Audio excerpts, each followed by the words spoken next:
ఇక రిపోర్టర్ పైన చేసిన దాడి కేసులో సీనియర్ నటుడు మంచు మోహన్ బాబుకు ఊరట లభించింది.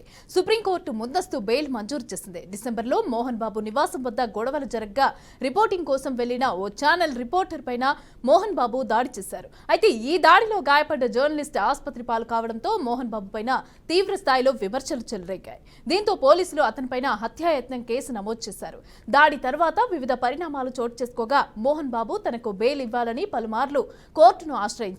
దీంతో ఆయన ముందస్తు బెయిల్ పిటిషన్ పైన విచారణ జరిపిన కోర్టు మోహన్ బాబుకు బెయిల్ మంజూరు చేస్తూ ఉత్తర్వులు జారీ చేసింది. ఇదే అంశానికి సంబంధించి మా కరెస్పాండెంట్ శ్రీనివాస్ అందిస్తారు. శ్రీనివాస్, గుడ్ ఈవినింగ్ స్పేమ్. తెలంగాణలోని సంచలనం సృష్టించినటువంటి సినీ మోహన్ బాబు సంబంధించిన మంచు మోహన్ బాబు సంబంధించిన విషయాలు జర్నలిస్టులపై దాడి ఇది పెద్ద ఎత్తున తెలంగాణలోని ఒక సంచలనం సృష్టించిందని చెప్పవచ్చు. ఇదే విషయానికి సంబంధించిన కూడా హత్య నేరం కింద కూడా పోలీసులు కూడా కేసు నమోదు చేసినటువంటి పరిస్థితి.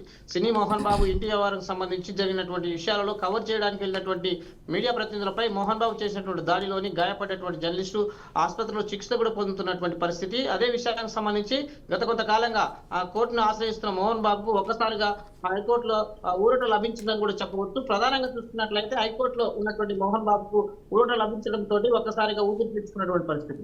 జర్నలిస్టులు తన కవర్ చేస్తున్నందుకు చేసినటువంటి దాడిని అతను ముందస్తుగానే క్షమాపణ చెప్పినా కూడా పోలీసులు మాత్రము ఆ హత్యా ప్రయత్నం కేసు నమోదు చేశారు. దీనికి సంబంధించి ఇప్పటికే ఏదైతే ఉంటుందో ఆ కేసు కూడా దర్యాప్తుకు సంబంధించి కొనసాగిన క్రమంలోనే కూడా ముందస్తు బెయిల్కు గతంలో కూడా అప్లై చేస్తున్నాడు, కానీ రాకపోవడంతో సుప్రీంకోర్టును ఆశ్రయించాడు. అక్కడ ఊరట లభించడంతో ఒక్కసారిగా మోహన్ బాబు సంబంధించినటువంటి కేసు విషయానికి కొంత ఊరట లభించిందని చెప్పుకోవచ్చు.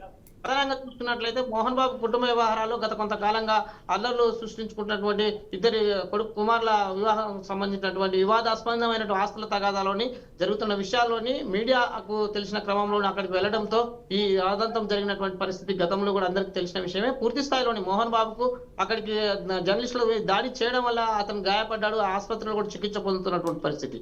ఈ పరిణామాలు చోటు చేసుకున్న క్రమంలో కూడా మోహన్ బాబు ముందస్తుగానే మరి క్షమాపణ చెప్పడానికి కూడా ఆసుపత్రికి సంబంధించిన చికిత్స పొందుతున్న జర్నలిస్ట్ దగ్గర కూడా వెళ్ళినా కూడా ఏదేమైనప్పటికీ చట్టపరంగా కూడా పోలీసులు మాత్రం కేసు నమోదు చేసి అతనిపై హత్యా ప్రయత్నం కేసు కూడా నమోదు చేశారు. ఈ కేసుకు ముందస్తుగానే బెయిల్ కొరకు తను చాలా ప్రయత్నాలు చేశారు. గత కొంతకాలంగా కాలయాపన జరిగిన కొద్దీ ఇప్పుడు మన జరిగినటువంటి ఈ విచారణకు సంబంధించినటువంటి దాంట్లో కొంత సుప్రీంకోర్టు ఊరట లభించడంతో ముందస్తుగా బెయిల్ కూడా లభించింది. దీనికి సంబంధించి గతంలో ఎలాంటి పరిణామాలు చోటు చేసుకున్నాయి, దీనికి సంబంధించిన విషయాలు ఎలా ఉన్నాయని దాన్ని చూసుకున్నట్లయితే ఎవరైనా మీడియా ప్రతినిధులపై జరిగినటువంటి విషయాలకు సంబంధించి మన పునరావృతం కాకుండా చూసుకోవాలనేదిగా ఆ షరతులతో కూడినటువంటి ముందస్తు బెయిల్ కూడా ఇచ్చినట్లు కూడా తెలుస్తుంది. ఇది తెలంగాణలో జరిగినటువంటి మోహన్ బాబు కుటుంబ వ్యవహారాలకు మీడియా ప్రతినిధులపై దాడి చేసిన ఆ మంచు మోహన్ బాబుకు ముందస్తుగాను షరతులతో కూడినటువంటి బెయిల్ కూడా ఇవ్వడం జరిగింది. ఈ బెయిల్ కి సంబంధించింది ఆ విషయాలు కూడా ఇప్పటికీ సుప్రీంకోర్టు కొన్ని ఆదేశాల మేరకు పూర్తి స్థాయిలోని కొన్ని ఇన్స్ట్రక్షన్స్ తో పాటు కూడా ఈ బెయిల్ వచ్చినట్టు కూడా చెప్తుంది. అయితే ప్రధానంగా తెలంగాణలో జరిగినటువంటి మోహన్ బాబు కుటుంబ వ్యవహారాలకు సంబంధించినటువంటి విషయాలలో గత కొంతకాలంగా తెలంగాణలో ఒక సంచలనంగా రేపినటువంటి ఈ కేసు ఒక్కసారిగాను ఈ అనేక కోణాల్లో పరిశీలించినట్లయితే పోలీసులు కూడా దర్యాప్తు చేసినటువంటి పరిస్థితి. తెలంగాణలో జరిగినటువంటి మీడియా మీద దాడి అనుకోవచ్చు, తెలంగాణలో జరుగుతున్నటువంటి అనేక కుటుంబాల వ్యవహారాలకు సంబంధించి రోడ్డు మీదకి వచ్చినప్పుడు మీడియా కవర్ చేస్తున్న క్రమంలో చేసిన దాడిని పూర్తిగా జర్నలిస్టు సంఘాలు కూడా ఖండించాయి. దీనికి సంబంధించిన చట్టంగా పోలీసులు తన పని కూడా తాను చేసుకుంటూ పూర్తి స్థాయిలోని ఎంత పెద్ద వారికైనా శిక్ష ఉంటుందనేది ఒక నిరూపించి వారికి కోర్టుకు సబ్మిట్ కూడా చేయడం జరిగింది.